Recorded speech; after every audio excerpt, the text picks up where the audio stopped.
اور ارام کے بادشاہ بن ہدد نے اپنے سارے لشکر کو اکٹھا کیا، اور اس کے ساتھ 32 بادشاہ اور گھوڑے اور رتھ تھے، اور اس نے سامریا پر چڑھائی کر کے اس کا محاصرہ کیا اور اس سے لڑا۔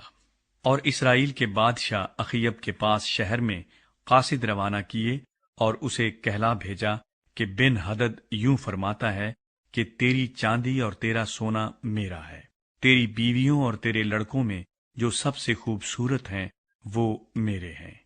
اسرائیل کے بادشاہ نے جواب دیا، اے میرے مالک بادشاہ، تیرے کہنے کے مطابق میں اور جو کچھ میرے پاس ہے سب تیرا ہی ہے۔ پھر ان قاصدوں نے دوبارہ آ کر کہا کہ بن ہدد یوں فرماتا ہے کہ میں نے تجھے کہلا بھیجا تھا کہ تو اپنی چاندی اور سونا اور اپنی بیویاں اور اپنے لڑکے میرے حوالے کر دے، لیکن اب میں کل اسی وقت اپنے خادموں کو تیرے پاس بھیجوں گا، سو وہ تیرے گھر اور تیرے خادموں کے گھروں کی تلاشی لیں گے، اور جو کچھ تیری نگاہ میں نفیس ہوگا وہ اسے اپنے قبضے میں کر کے لے آئیں گے۔ تب اسرائیل کے بادشاہ نے ملک کے سب بزرگوں کو بلا کر کہا، ذرا غور کرو اور دیکھو کہ یہ شخص کس طرح شرارت کے درپے ہے، کیونکہ اس نے میری بیویاں اور میرے لڑکے اور میری چاندی اور میرا سونا مجھ سے منگا بھیجا، اور میں نے اس سے انکار نہیں کیا۔ تب سب بزرگوں اور سب لوگوں نے اس سے کہا کہ تو مت سن اور مت مان۔ پس اس نے بن ہدد کے قاصدوں سے کہا، میرے مالک بادشاہ سے کہنا، جو کچھ تو نے اپنے خادم سے پہلے طلب کیا وہ تو میں کروں گا، پر یہ بات مجھ سے نہیں ہو سکتی۔ سو قاصد روانہ ہوئے اور اسے یہ جواب سنا دیا۔ تب بن ہدد نے اس کو کہلا بھیجا کہ اگر سامریا کی مٹی ان سب لوگوں کے لیے جو میرے پیراؤ ہیں مٹھیاں بھرنے کو بھی کافی ہو تو دیوتا مجھ سے ایسا ہی بلکہ اس سے بھی زیادہ کریں۔ شاہ اسرائیل نے جواب دیا، تم اس سے کہنا کہ جو ہتھیار باندھتا ہے وہ اس کی مانند فخر نہ کرے جو اسے اتارتا ہے۔ جب بن ہدد نے جو بادشاہوں کے ساتھ سائبانوں میں نوشی کر رہا تھا یہ پیغام سنا تو اپنے ملازموں کو حکم کیا کہ صف باندھ لو۔ سو انہوں نے شہر پر چڑھائی کرنے کے لیے صف آرائی کی۔ اور دیکھو، ایک نبی نے شاہ اسرائیل اخیب کے پاس آ کر کہا، خداوند یوں فرماتا ہے کہ کیا تو نے اس بڑے ہجوم کو دیکھ لیا؟ میں آج ہی اسے تیرے ہاتھ میں کر دوں گا، اور تو جان لے گا کہ خداوند میں ہی ہوں۔ تب اخیب نے پوچھا، کس کے وسیلے سے؟ اس نے کہا، خداوند یوں فرماتا ہے کہ صوبوں کے سرداروں کے جوانوں کے وسیلے سے۔ پھر اس نے پوچھا کہ لڑائی کون شروع کرے؟ اس نے جواب دیا کہ تو۔ تب اس نے صوبوں کے سرداروں کے جوانوں کو شمار کیا اور وہ 232 نکلے۔ ان کے بعد اس نے سب لوگوں یعنی سب بنی اسرائیل کی موجودات لی اور وہ 7,000 تھے۔ یہ سب دوپہر کو نکلے، اور بن ہدد اور وہ 32 بادشاہ جو اس کے مددگار تھے سائبانوں میں پی پی کر مست ہوتے جاتے تھے۔ سو صوبوں کے سرداروں کے جوان پہلے نکلے، اور بن ہدد نے آدمی بھیجے اور انہوں نے اسے خبر دی کہ سامریا سے لوگ نکلے ہیں۔ اس نے کہا، اگر وہ صلح جو ہو کر نکلے ہوں تو ان کو جیتا پکڑ لو، اور اگر وہ جنگ کو نکلے ہوں تو بھی ان کو جیتا پکڑو۔ تب صوبوں کے سرداروں کے جوان اور وہ لشکر جو ان کے پیچھے ہو لیا تھا شہر سے باہر نکلے، اور ان میں سے ایک ایک نے اپنے مخالف کو قتل کیا۔ سو ارامی بھاگے اور اسرائیل نے ان کا پیچھا کیا، اور شاہ ارام بن ہدد ایک گھوڑے پر سوار ہو کر سواروں کے ساتھ بھاگ کر بچ گیا، اور شاہ اسرائیل نے نکل کر گھوڑوں اور رتھوں کو مارا اور ارامیوں کو بڑی خونریزی کے ساتھ قتل کیا۔ اور وہ نبی شاہ اسرائیل کے پاس آیا اور اس سے کہا، جا اپنے کو مضبوط کر، اور جو کچھ تو کرے اسے غور سے دیکھ لینا، کیونکہ اگلے سال شاہ ارام پھر تجھ پر چڑھائی کرے گا۔ ارامیوں کا دوسرا حملہ۔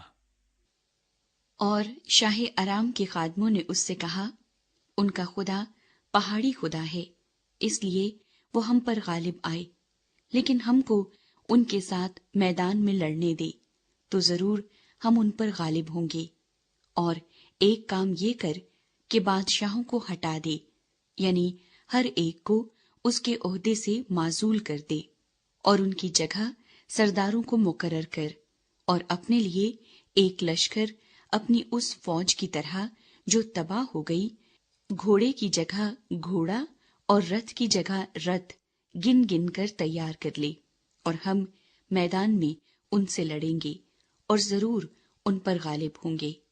سو اس نے ان کا کہا مانا اور ایسا ہی کیا۔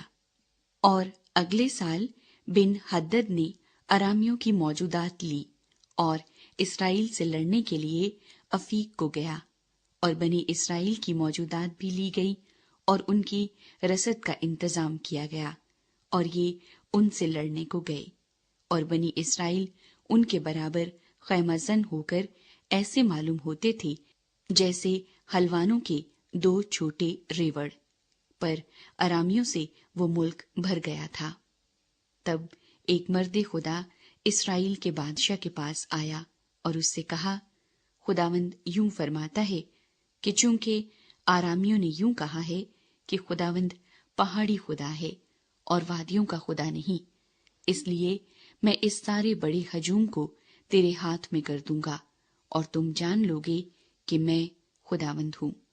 اور وہ ایک دوسرے کے مقابل 7 دن تک خیمہ زن رہے، اور 7ویں دن جنگ چھڑ گئی، اور بنی اسرائیل نے ایک دن میں ارامیوں کے 1,00,000 پیادے قتل کر دیے، اور باقی افیق کو شہر کے اندر بھاگ گئے، اور وہاں ایک دیوار 27,000 پر جو باقی رہے تھے گری، اور بن حدد بھاگ کر شہر کے اندر ایک اندرونی کوٹڑی میں گھس گیا، اور اس کے خادموں نے اس سے کہا، دیکھ، ہم نے سنا ہے کہ اسرائیل کے گھرانے کے بادشاہ رحیم ہوتے ہیں، سو ہم کو ذرا اپنی کمروں پر ٹاٹ اور اپنے سروں پر رسیاں باندھ کر شاہ اسرائیل کے حضور جانے دے، شاید وہ تیری جان بخشی کرے۔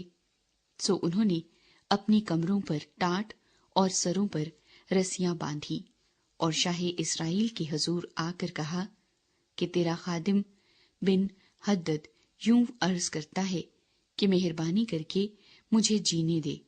اس نے کہا، کیا وہ اب تک جیتا ہے؟ وہ میرا بھائی ہے۔ وہ لوگ بڑی توجہ سے سن رہے تھے، سو انہوں نے اس کا دلی منشا دریافت کرنے کے لیے جھٹ اس سے کہا کہ تیرا بھائی بن حدد۔ تب اس نے فرمایا کہ جاؤ اسے لے آؤ۔ تب بن حدد اس سے ملنے کو نکلا، اور اس نے اسے اپنے رتھ پر چڑھا لیا، اور بن حدد نے اس سے کہا، جن شہروں کو میرے باپ نے تیرے باپ سے لے لیا تھا میں ان کو پھیر دوں گا، اور تو اپنے لیے دمشق میں سڑکیں بنوا لینا جیسے میرے باپ نے سامریا میں بنوائی۔ اخیب نے کہا، میں اسی عہد پر تجھے چھوڑ دوں گا۔ سو اس نے اس سے عہد باندھا اور اسے چھوڑ دیا۔ ایک نبی اخیب کو سزا سناتا ہے۔ سو انبیاء زادوں میں سے ایک نے خداوند کے حکم سے اپنے ساتھی سے کہا، مجھے مار، پر اس نے اسے مارنے سے انکار کیا۔ تب اس نے اس سے کہا، اس لیے کہ تو نے خداوند کی بات نہیں مانی، سو دیکھ، جیسے ہی تو میرے پاس سے روانہ ہوگا ایک شیر تجھے مار ڈالے گا۔ سو جیسے ہی وہ اس کے پاس سے روانہ ہوا اسے ایک شیر ملا اور اسے مار ڈالا۔ پھر اسے ایک اور شخص ملا، اس نے اس سے کہا، مجھے مار۔ اس نے اسے مارا اور مار کر زخمی کر دیا۔